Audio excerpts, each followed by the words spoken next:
What's going on, everybody? Welcome back to the NBA bit. Hope everybody had a nice little weekend, getting after it a little bit, doing whatever you do. Hope it was a good time. We had a nice weekend. We had a nice weekend over here. I don't think we did anything on Friday. Friday was pretty chill, which was good, important. After Live Before Lock, got to shut it down, and then had a little birthday celly, very low key, which was ideal. On Saturday, watched a little college football while we were hanging, and then Sunday didn't do too much yesterday. Too. Like all around, great stuff. Great job, everybody. Hope you guys had a good one though. We've got a fun week ahead. The cup is back this week. We have what is it? The quarterfinals, I think, are on Tuesday and on Wednesday. And then Chaboy is going to be going out to Viva Las Vegas on Friday for some cup action. We'll be out there in Vegas. I know Borland's going to be out there. We got D Rose is going to be out there. Patty Coyne is going to be out there. Everyone's going to be out there. Speaking of in here, though, we got Sneeps. Let's go, Sneeps. Jump shoot, he's here. Love to see you. The Common Man Regulator in the chat. Good to see you. Subscribe to the channel, like the video, do all those things. Back is, we're getting there. We get a little lumbar support back here now. That's been solid. I would say we're at, you know what? It feels way better than it did last week, which is a good sign, but it's still not great. Which is a bummer because we got 40 and over playoff hoops on Wednesday night, so I have to be ready. It might be a BioFreeze, Advil, Speed. I don't know what we're going to take. We're going to have to take something to make this work, though. We got Weisberg in the chat. Let's go. But that is, so for this week, we'll have the NBA bit Monday through Thursday. No NBA bit on Friday this coming week because we'll be traveling. I think we're going to do something Thursday for Live Before Lock, just to get out in front of it. I don't know if we'll be able to do something Friday from Vegas. And honestly, I don't think I'll want to. So we have Live Before Lock tonight. That'll be back. But NBA bit Monday through Thursday, Live Before Lock tonight, and then probably Thursday. So that is the plan for this week. Also, new words up on the Substack. So if you haven't been following Bagel with Locks, go ahead and do that. Go subscribe. I'll drop the link to today's in the chat, but I've also tweeted it out, put it in the Discord, all the things. But we're going to talk hoops. Some chaos in the streets. We've got the Boston Celtics, who are now in the 3 seed, which we're going to talk about. But I think I want to start with Cleveland since they made the thumbnail. There we go. What's up, big dog? We're going to start with the Cavs. Cavs went 1-1 this weekend. But what's going on? What's going on in Cleveland? The vibes feel a little funky. They're not 100% healthy, but you know what I would say? Neither are the teams they're playing for the most part, right? So on Friday night, they get the dub over the San Antonio Spurs, which these hands got an L, right? So they win, which I think is good. At home, 130 to 117. They hold Harry Barnes to just 7. Vassell and Fox combined for 53 points there. Vassell kind of cooking the last couple of games. They did see Dylan Harper play 23 minutes, which is something to pay attention to for tonight's action. Some good news from San Antonio before we pivot to exclusively Cleveland here. So Stephon Castle is questionable for tonight, and Wembanyama has been ruled out, but both of them practiced over the weekend, and it sounds like small chance Wemby's good to go for the Cup this week. They are playing the Lakers, I think, on Wednesday night. My guess is Castle doesn't go tonight, and that Castle and Wemby try to give it a go on Wednesday would be my guess. But anyway, so they get the L here. Cleveland gets the W. Mitchell finishes with 28 and 8. It was a weird night. Didn't think Mobley was going to play. He got he was a late addition to the injury report on Friday. Ends up suiting up and going 17, 10, and 5. And listen, they're still without Jarrett Allen. I know they're still not 100% healthy. No, Lonzo did play 22 minutes in that one, but they're starting Naquan Tomlin and Jalen Tyson. But Jalen Tyson legit has given Cleveland good minutes. He's been solid. But then we go to Sunday. Sunday's game, not as good. Sorry, hold on. NBA scores on Sunday. I'm sorry, Saturday. They played it back-to-back. Is that what it was? I'm losing my mind. On Saturday, they played the Golden State Warriors. Now, the Warriors, man, what a weekend they've had. But in this game, right? So this is a starting five for Golden State. You got Jonathan Kuminga, who then got a DNP last night. Jonathan Kuminga plays 22 minutes. Quentin Post plays 32 minutes. Buddy Hield, 26. Spencer, 29. Dick Richard, 21. All right? There's no Jimmy Butler in this game. There's no Steph Curry in this game. There's no Draymond Green in this game. And Cleveland is at home, and I know they're on a back-to-back. They same starting five. Actually, no, excuse me. They didn't have the same starting five. They moved Darius Garland, who'd missed the game before. He comes in and he plays. And Golden State holds them to 18 points in the first quarter, 18 points in the second quarter, right? They get outscored 33-18 in the second, and then just Golden State holds on for dear life. 94 points at home. And again, I know it's a back-to-back. Mitchell is 29, Mobley is 18, and they just don't get anything from anybody else. And I bring this up because they are now 14-11, which doesn't sound awful. But again, if you think about the landscape of the Eastern Conference and where we were at the start of this season, this team is getting pretty expensive. And they find themselves right now in the 8 seed. In 8 seed. Now, granted, they're only 3 games out of the 2 seed, so it's not all doom and gloom. But I do think there's a situation afoot here with Giannis Antetokounmpo being in trade rumors and maybe potentially leaving Milwaukee, although there were some quotes over the weekend where Giannis was actually like, well, I have both my feet down, I believe is what he said, or something along those lines, and that it sounds like maybe Taz Mellis from No Dunks was right with his take, where that we probably see Giannis play the rest of this season. Maybe it's like Snoopaloop called, we'd all be on crack if he got traded in the midseason. But that he plays the whole season, and then maybe next year he finds himself on another team. But I bring this up because a team like Cleveland, which again, getting pretty expensive, now is in a situation where when you look at the East, it's Detroit, it's New York, it's Boston, it's Toronto, Orlando, Miami. Those are all the teams you're trailing right now. Are they just going to like throw a grenade out there and say, hey, Mobley and some picks for Giannis? That would and I know I think Zach Lowe and Kirk Goldsberry talked about this last week, but that by far would be the best like young piece that Milwaukee could get back in one of these trades, right? Outside of Atlanta's New Orleans pick. I mean, maybe you could make a case that if it went to San Antonio, like a Castle or a Harper has a higher upside than Mobley. And I don't know how the math would work, but Mobley's making a lot of money. And if they're just looking around being like, hey, we did this last year, and we fell apart in the second round of the postseason, and now with the East wide open, we are unable to not even create separation in the Eastern Conference, but not do anything. And I like to make fun of Donovan Mitchell as like, if you need somebody to score 30 points and lose a game, Donovan Mitchell is your guy. And that is more tongue-in-cheek. We like to joke. In 23 games this year, he's averaging over 30 points a game, 5 rebounds a game, 5.5 dimes a game on 50% from the field, 39% from 3, 83% from the line. Like, Mitchell's playing great. But I think it goes back to roster construction. And like we were talking about Mobley being in the deal, this Darius Garland, Donovan Mitchell backcourt, offensively, a lot of fun. But defensively, it's asking Mobley and Allen when he's out there to make up a lot of ground for them. Now, Tyson's been like a solid piece, again, a solid defender. They're without Max Strus, but we don't know when Max Strus is coming back. He's battling a Lisfranc, right? Garland has only played 9 games this year. He's averaging 14 and 6 in those 9 on 35% from the field, 32% from 3, 87% from the line. But he just doesn't look 100%. He doesn't look 100%. And I'm bringing this up because I do think Cleveland is going to feel a sense of urgency, you know? There we go.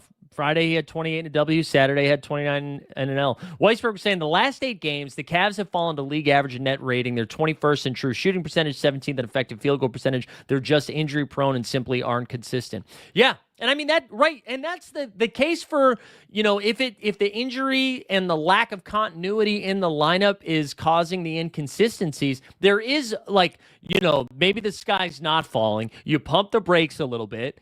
You wait till you see, like, maybe Jared Allen should be back soon. Garland maybe starts playing a little bit more consistently, both on the, like, literally on the floor, but also his game a little bit more consistently. And they probably have an 18-2, 18-3 type run in them, right?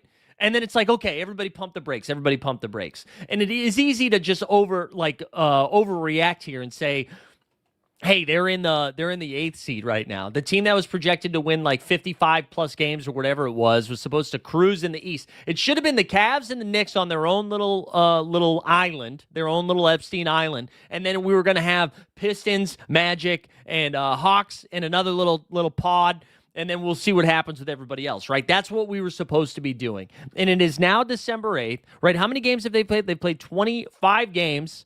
So we're like, a third of the way through the season almost. That's like a sample size. That's legit a sample size. Mobley getting Defensive Player of the Year screwed their cap sheet. Yeah, that screwed their cap sheet, and Mobley not evolving offensively has screwed their game plan sheet. So let's look at their upcoming games and kind of see what maybe we can string together a couple of like 10 games, right? Let's see what their next 10 look like. If they can go 8-2 and 10 in their 10, maybe everybody chills out. So the good news is their next 6 games: Washington, Charlotte, Chicago, Charlotte, New Orleans. Now, that is a fucking Christmas miracle that's their next 6 games. So maybe we revisit this in our first show of the new year, and everybody's taking a deep breath, like a little, we do some yoga, we meditate a little bit, and then all of a sudden we're like, okay, maybe everything's all right. Because that's their next 6. One more time: Washington, Charlotte, Chicago, Charlotte, New Orleans. Then it gets a little spicy, though. Christmas Day, Spida comes to the Garden, the place he wanted to go initially. Then they get the Rockets 2 days after that, then the Spurs, then Phoenix, Denver, Detroit, Indiana 2 against Minnesota, Utah 2 against Philly, OKC. So there's still a long way to go. It's not full panic mode, but this team doesn't look good, right? Something looks. I was saying to Stubbs in the Discord, and this is like cliche ESPN bullshit, so keep that in mind. They just don't seem tough.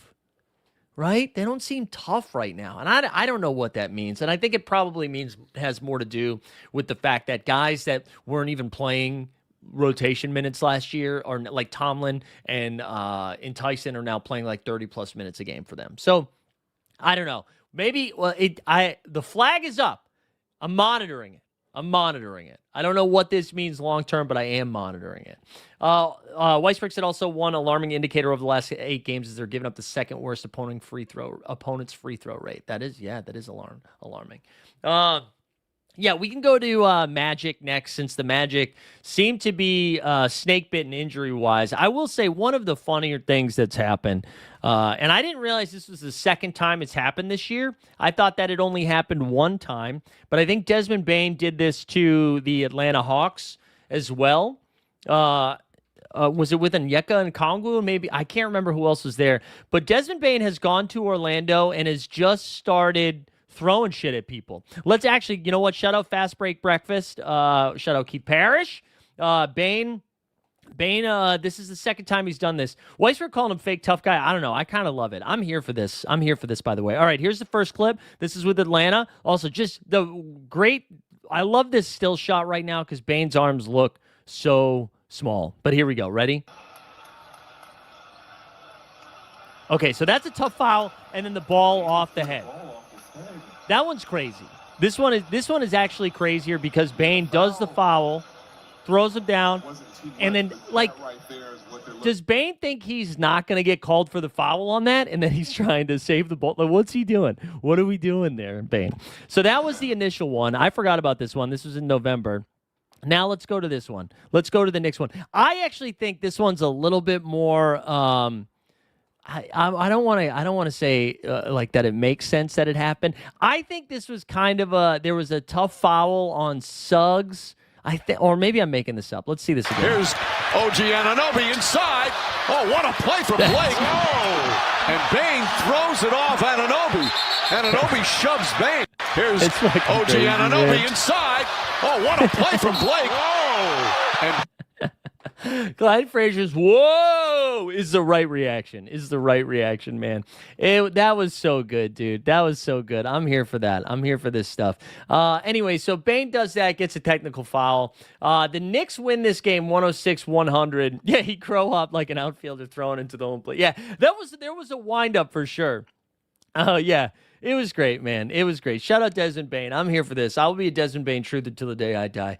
Knicks win this one 106-100, but as Regulator pointed out, Franz leaves this game with what looked like to be an oblique, I think, which would be his second oblique injury in as many December 7ths, which is also the weird thing that it just keeps happening on December 7th. Also, is that Pearl Harbor Day?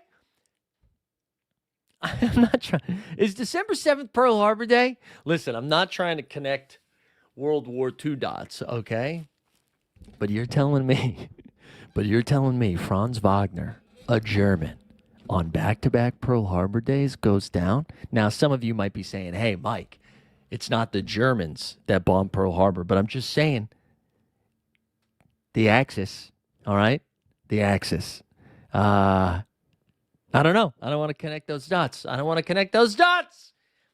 Maybe sit this one out, Franz. Anyways, no, I hope Franz gets better soon. That sucks. Orlando just can't stay healthy, right? They finally get Paolo back. Paolo's first game back was on Friday, I think it was. And then Franz, who's, they've been playing good ball too. They're now 14-10, right? So Franz only plays 7 minutes, and the 7 minutes had 7 points, 3 boards, and a dime. Paolo played 24 minutes, so clearly still on a minute restriction here. Bain out there, 16-6. Suggs is stringing together a couple of good games, man. I think we'd be talking about it a little bit more if he didn't get thrown out of the game the other night against Atlanta right around Thanksgiving. But Suggs, anyways, had 17-4. Just to point this out, Tristan Da Silva was the guy that moved into the starting lineup for Franz missing time. So maybe Da Silva gets a few more minutes. We actually are like fresh off of Paolo missing time, right? So we kind of already know, like, Anthony Black played 30, Tyus Jones 21, Da Silva 18. So although Da Silva also German. Just saying.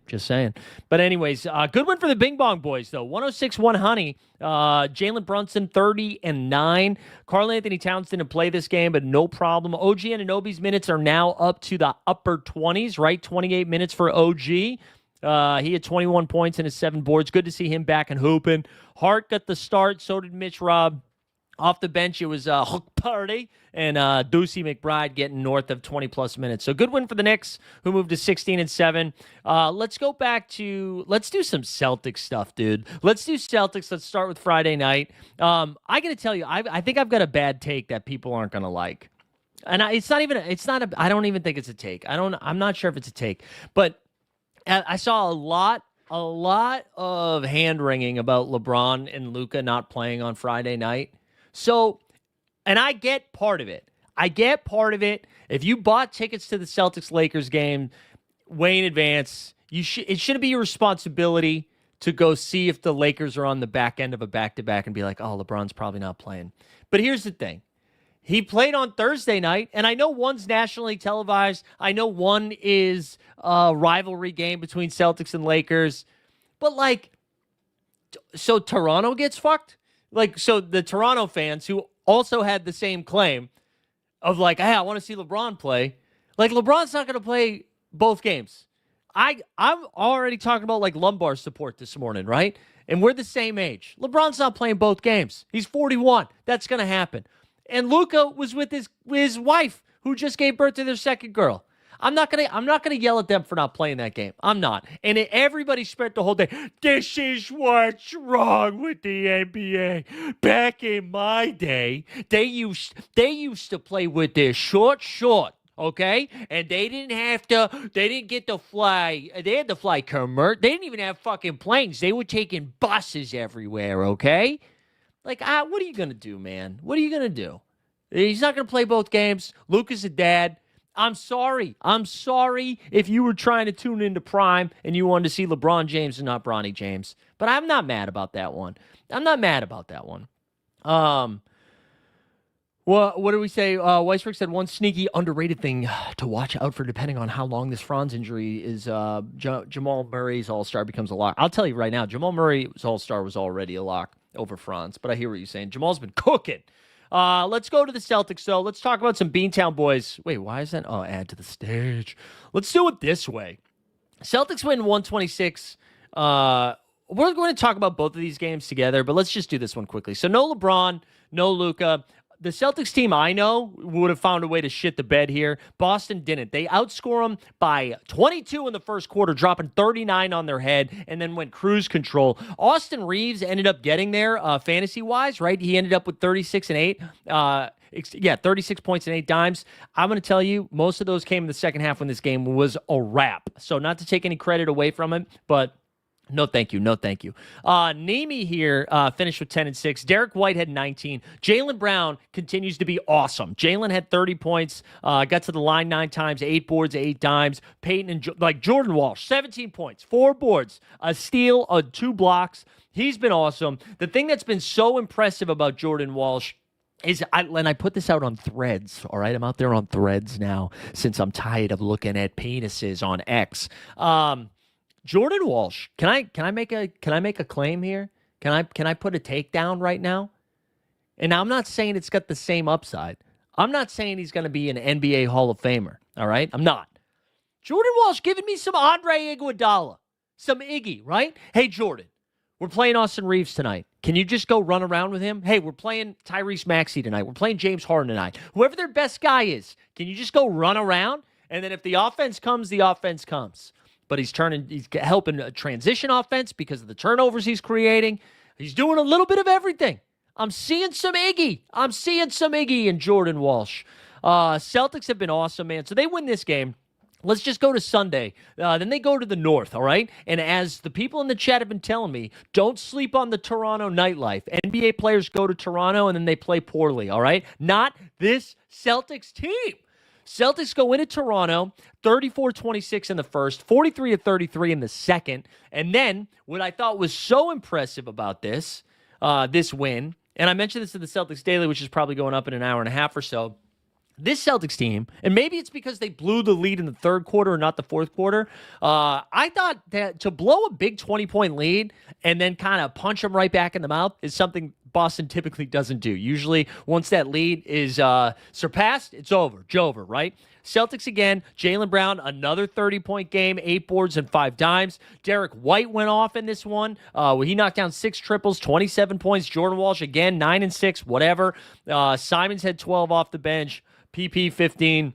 Celtics now 15 and 9. And can we look at this run of W's here for a second? Can we look for a second? Let's start with this. So they get wins. We'll start with the Memphis game.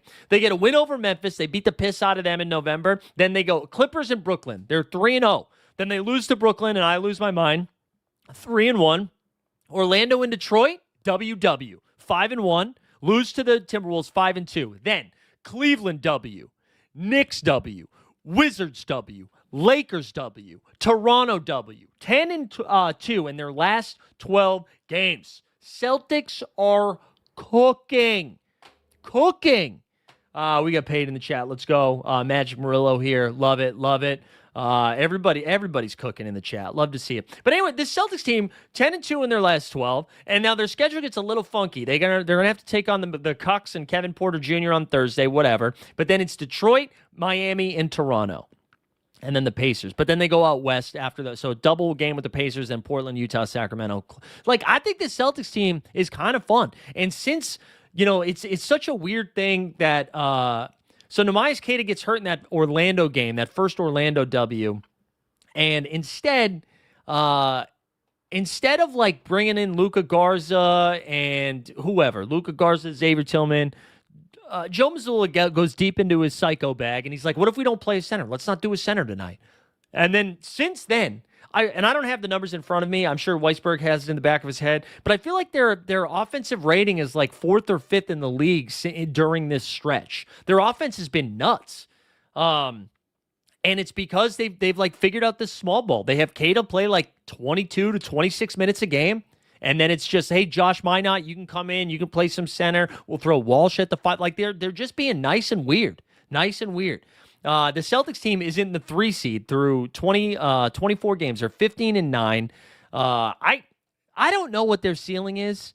I don't, and I'm trying not to get too excited because it's like there's a lot of fairy dust on this stuff right now, and I don't know how. What's the longevity of the way they're playing? Is this more like a wrinkle that teams will figure out once they see it a little bit more, or is there some real sustainability with this? And then it begs the question, And I hate to do it. But my whole thing was like, if they get to not the All-Star break, if they get to Christmas, and they're still in good shape, which that schedule, a little spicy, but then it slows down, and they're still in good shape, I do think you start flirting with Jason Tatum. Does Jason Tatum come back? Weisberg said saw Sam Vecini say in his video this morning that the Celtics have the best institutional infrastructure in the league. They are a dog shit team at rebounding. You say that they're a dog shit team at rebounding only on the defensive end. On the offensive end, for whatever reason, they smash the glass.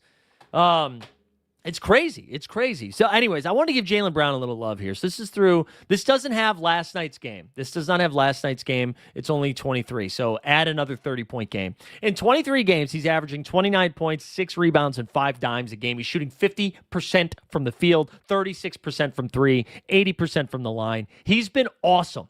He has been awesome. And I know it's not cool to give Jaylen Brown any love. It's way more fun to make fun of him. I get it. But if you look at points per game this season, so far, you have Luka leading the way, right? Luka's averaging, what is it? It's a big number. Why is it so far over here on Basketball Reference? Luka's averaging 35 points a game. After that, it's Shai Gilgeous-Alexander at 32, Maxey at 31.5, Spida at 30.5. Then it's Nikola Jokic at 29.2, Jaylen Brown at 29.1. JB is scoring more points a game than Anthony Edwards, Jalen Brunson, Cade Cunningham, James Harden.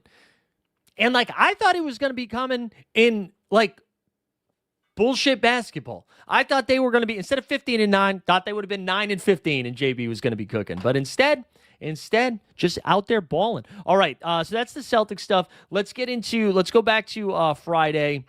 See if there's anything else important we got to talk about because we're already 30 minutes in. I'm going too slow. Orlando beat the Heat 106-105. That was kind of a fun one. We talked about Cavs. Is there any other game that we need to get into? I kind of want to talk about Memphis here for a second. Clippers still suck. Breaking news, Clippers still suck. And then we'll do the Thunder after that. But Grizzlies here, they win 107-98. Jaren Jackson Jr. for the 75th straight underdog fantasy basketball slate projected really well and sucked. So don't play Triple J anymore. Establish the run. Stop projecting Triple J for good games. He had 13 points, whatever. Cedric Howard, 23-14 in this one against the Clippers. Zach Edey had 10 and 8 in this one. They got 17 from the other Spencer brother off the bench. He had 17. But the Clippers here, Kawhi had 24, Harden 18 and 7. A really weird James Harden game. But Memphis here, they win this game. And then on Sunday, yesterday, right? It was yesterday? Yeah, then they beat the Trailblazers 119-96, where Denny just tripped. Denny tripped Cedric Howard in a late part of the game. And then Ja Morant came off the bench, which was kind of funny. But they win this one 119-96. Again, Coward, 11-6. Triple J, 6 points. Jesus Christ. Jalen Wells had 16. Santi Aldama gave him 22 and 7. The Spencer Bro gave him 12, 6 and 4 with 4 steals. They're now 11 and 13. And if we look at the standings too, I think they've got to be 7 and 3 in their last 10. Where are they? They are 7 and 3 in their last 10. Winners of 2 in a row. I mean, man. Maybe. Oh wait, no, it was about Tatum. I would say Joker Rock. What are the vibes in Memphis right now? And again, maybe some of these wins have not been impressive. They've been teams behind them, right? The Clippers are just dead. They're a dead organization. They've got wins against the Trailblazers, the Clippers, the Kings, the Clippers, the Pelicans, the Mavericks, and the Kings. Okay, so this was an easy schedule.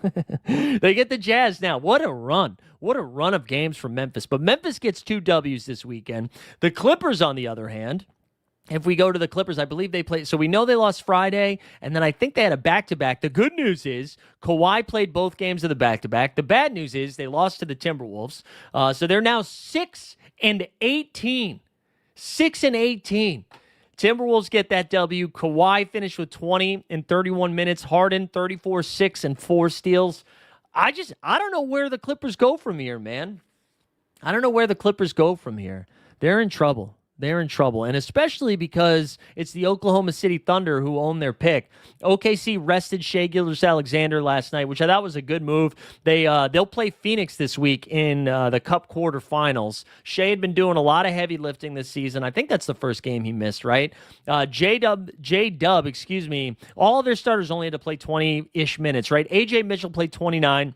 But Wallace, J-Dub, J. Will, and Chet all played under 25. Chet was awesome in this game, by the way. He had 25 points and 9 boards in those minutes.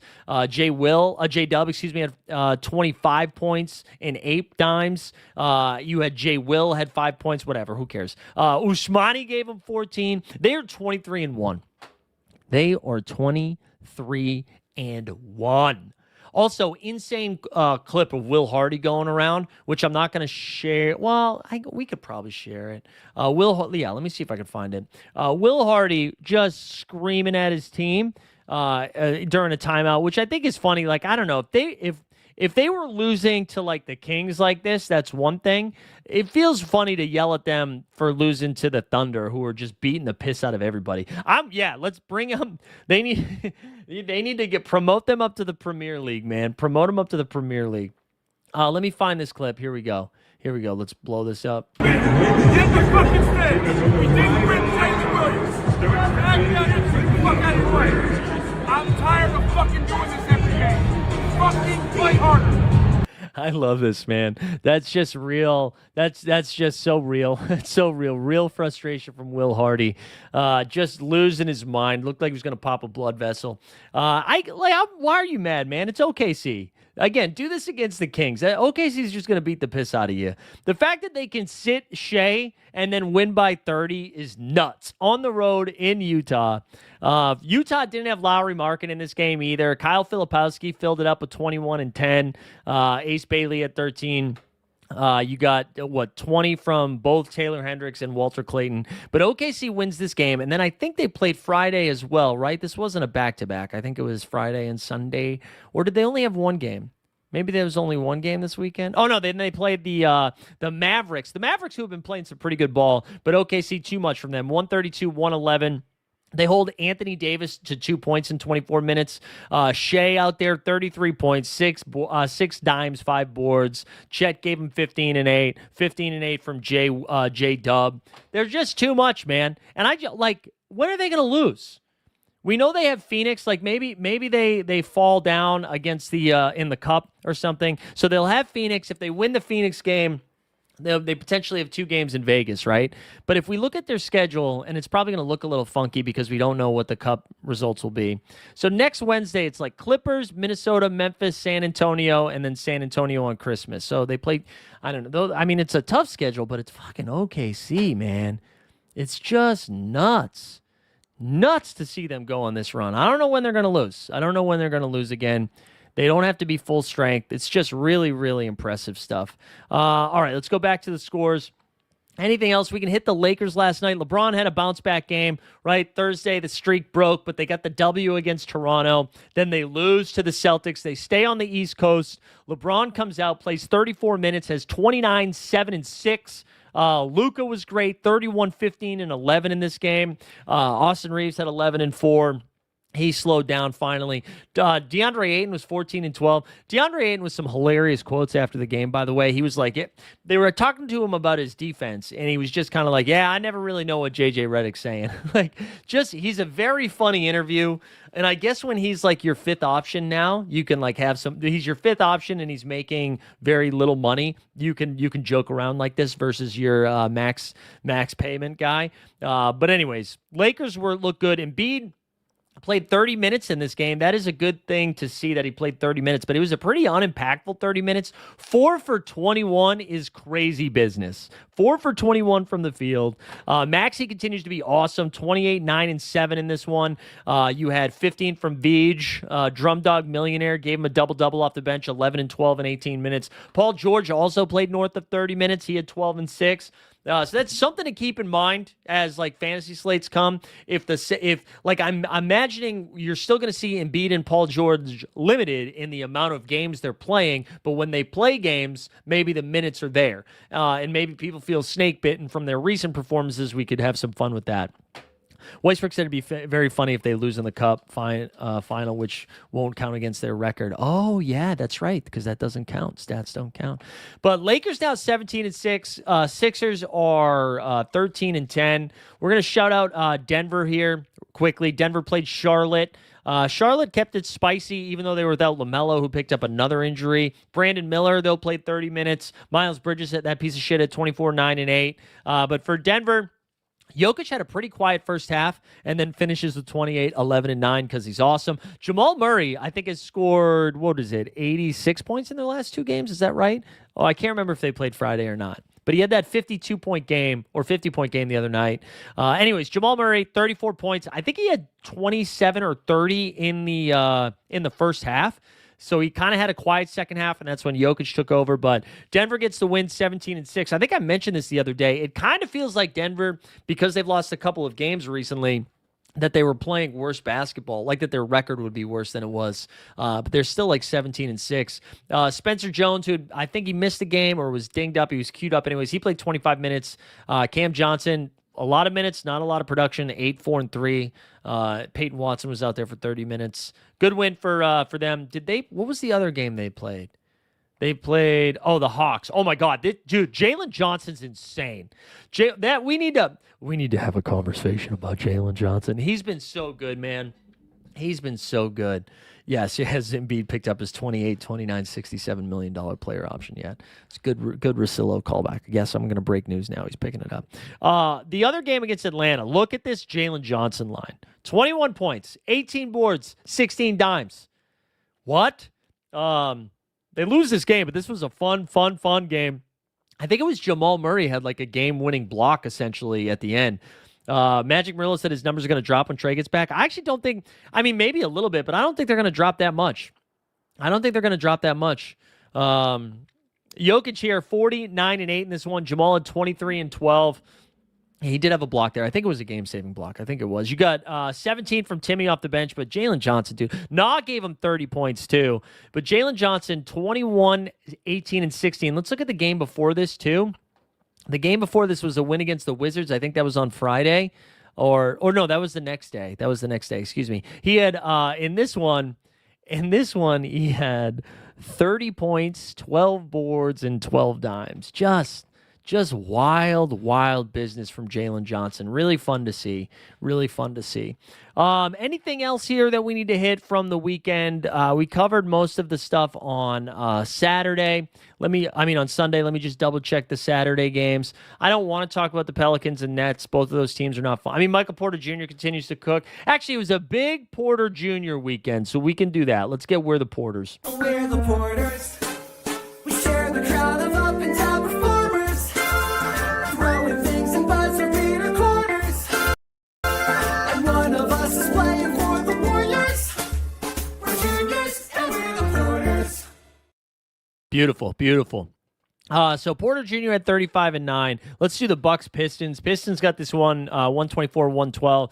But Kevin Porter Jr., man, 32 and 6. Save my best ball bags, Kevin Porter Jr. He was good.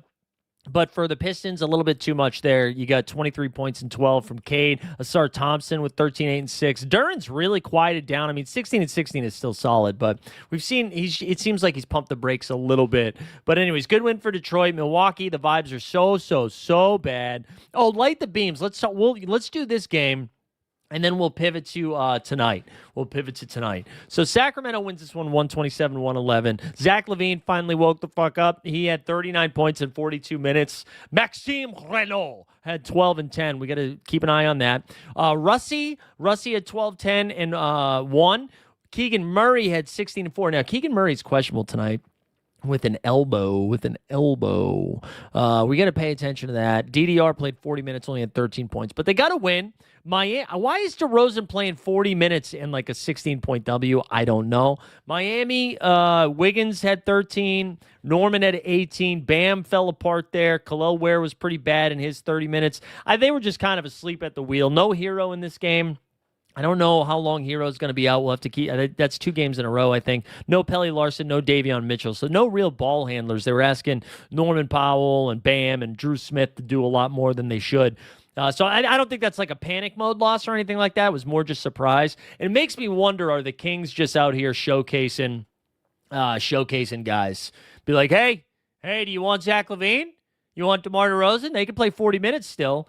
So they play each other tonight. Let's go to tonight's stuff. So the Kings play the Pacers tonight. This might be the third or fourth time all season long, or for the entire season, that the Pacers are going to be favored in a game. Pacers are favored by 3.5 in this one. I mentioned Keegan Murray is questionable, right? And then we also have, let me pull up Underdog. We also have, I think Dennis Schroeder's missed 5 games in a row, and he's questionable. But we should talk about a little Maxime Reneux, because he's going to project really well. I'm assuming on top tier on So Rare this weekend as well. But he's like barely getting drafted, and in his last 3 games, right? Or 4 games, excuse me. So against Utah, on November 28th, he played 21 minutes, had 19 and 4. Then on November 30th against the Grizzlies, he played 3 minutes. He had 9, 6, and 3. Then he gets the start against the Rockets, plays 32 minutes, 25 and 6. Gets the start against Miami, plays 25 minutes, has 12 and 10 with a couple of blocks. Really like this matchup against the Pacers. I think that could be pretty fun, man. I think Renault tonight could be pretty fun. Now, if Keegan misses, this is really tough. So on Underdog, since there's only 3 games, there are 4-person drafts. So only 24 guys getting drafted in 30 instead of 36. Keegan Murray is kind of like Keegan Murray and Dylan Brooks are like the 2 biggest question marks tonight. But Keegan Murray's going for pick 12 right now, and obviously that's a smash if he goes. The injury report here is he's questionable for Monday's game due to right trapezius soreness. Dealing with a sore shooting arm, but we'll have a better idea if he's at a shoot around this morning. I kind of think he doesn't play, but again, we should have that information early today. Now, if he doesn't play, I think that's a nice little boost for Monk. If he doesn't start, if he doesn't play, I imagine maybe Precious or Neat Clifford maybe move into the starting lineup. I don't know if we're drafting any of those guys, but I don't know. I mean, this is a really tough slate when it's the Kings because, Levine, Dr. Jekyll, and Mr. Hyde, right? 39 minutes, 42 points against Houston, 18 minutes, 2 points. 35 minutes, 19 points, 38 minutes, 34 points, 31 minutes, 13 points. I don't know what to do with Levine. I don't know what to do. Or DeRozan, for that matter. I think the guys that I like the most are Russ and Maxime Reneux. On the Pacers side of stuff, they are without Cam Jones, Aaron Nesmith, Obi Toppin, Ben Shepherd. Somebody named Ethan Thomas has been playing. He played 34 minutes in the last game, most of it in garbage time because this game was kind of out of control. I don't know what this means. I don't know what it means. He had 11, 2, and 3, whatever. Jay Hoff, whatever. I don't know. I really like Siakam, Nemby, and Mathurin. Maybe I'll get to some TJ, maybe some Isaiah. Yeah, Monk-Renault pairings are fun. I agree. I like both of them. In that situation. Second game here, you've got the Suns and the Timberwolves. Dylan Brooks is questionable. And now what we have to decide, great call. Does Phoenix respect the cup? Right? So they, on Wednesday, will play the Oklahoma City Thunder to decide if they're going to Viva Las Vegas or not. Booker is ruled out tonight, but Dylan Brooks is questionable. And I kind of think, if I'm Phoenix and you're going up against OKC, maybe we just rest this. They're 9.5-point dogs on the road. I feel like the way Phoenix was playing, if Dylan Brooks was playing, that it would be 5.5. I don't know. I think I'm playing Brooks out. His ADP is 19, but he's been falling a little bit. So if Brooks doesn't play, obviously Colin Gillespie, his minutes are pretty secure. He's going to play somewhere between 28 and 34 minutes.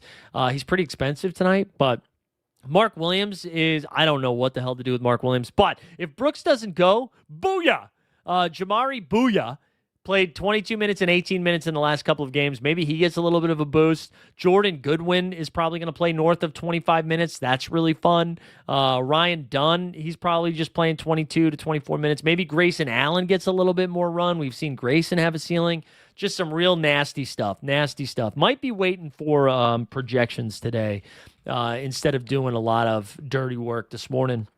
Ant-Man, obviously the number 1 pick tonight. Randall's been going pick 5. Rudy, Nas, Jaden McDaniels, all. I actually really like Jaden McDaniels. He's been hooping lately. 27 points in the last game. Game before that, 14, 7, and 5 against the Pellies. I don't know. I like McDaniels. Nas Reed, too, has been Nas Reed. He scored 18 or more points in 3 straight games. Like Nas. Rudy, just never Rudy, Never Rudy, never Bam. Last game of the night, Spurs-Pelicans. I mentioned the Wemby stuff. I saw a regulators comment. Yeah, it would be really nice to get him back soon. That would be fun. That would be fun to get Wemby back. But the good news is both Wemby and Castle, as I said earlier, practice this weekend. Wemby's already been ruled out, but Castle's got a chance to go. I imagine the minute restriction would be there. Big Luke Cornett also questionable. If he doesn't go, I mean, I think was it Biyombo started maybe, but he didn't start. I forget who started. He played like 8 minutes. Champagne played a ton of minutes in that game without Cornett. Dylan Harper ready. I'm ready for the Dylan Harper night. Right? He's played 5 games since coming back. 15 minutes, 19 minutes, 20 minutes, 22 minutes, 23. Do we get to 25? Like this matchup. Harper could be really fun. I think Fox is still fine. I don't think Castle coming back impacts him yet, because I think he's going to be on a minute restriction, especially with no Wemby. On the Pelicans side, they finally get some good news. Yves Missi is back after missing a couple of games. Herb Jones, he might be back as well. He's questionable. They're still without Zion, DeJounte, and the pool party. All right. I got some concern for Derek Queen. All right. So Derek Queen. Now, it normally was like, hey, if Yves Missi's playing, I don't really want Derek Queen. Yves Missi came back, played 17 minutes in that game over the weekend against the Nets. In that game, Queen played 25 minutes, had 6, 9, and 5. Right now, he's going for pick 14 or 15 on Underdog. I don't really know what to do with it. If Herb Jones comes back, maybe that limits Queen a little bit more. Maybe Sadiq Bey. I don't know. I don't really know. I'm having a tough time figuring out this game. I am, but I've got my fingers up, my Wemby fingers up for Derek Queen. I'm a little bit nervous. That's tonight's stuff. Only 3 games tonight, boys and girls. Only 3 games tonight. I think we're going to call it there. We have a couple of contests over on Splash Sports. Put together a $5 Survivor contest, if that's a thing. If that's what you're into, me and you. Sorry, that was a little Flight of the Conchords for you without the accent. Yeah, so we've got a couple of contests tonight. We're going to do a $5 Monday Night Hoops. I started introducing the Brawl, which is just a 25-person max contest, $10 to get in. Winner takes all. That's for Stubbs. Stubbs loves that one. But yeah, $5 Survivor contest, created that this morning. We got a Monday Night Hoops one and a Monday Night Football one. So come hang out on Splash if you'd like. I'll be in the Underdog lobbies today. A reminder, Live Before Locks back at 5. Go subscribe to the Substack if you haven't done that yet. And we'll be back. Live Before Lock at 5, NBA Bit, Monday through Thursday. Can we use a VPN in playing this? I don't think I'm allowed to say, Magic Murillo. I don't think I'm allowed to say. But do what you want to do. Hope everybody has a good start to the week. It's cold as fuck out here. It is very cold in the East Coast. Not happy about it. We'll see you guys later. We out.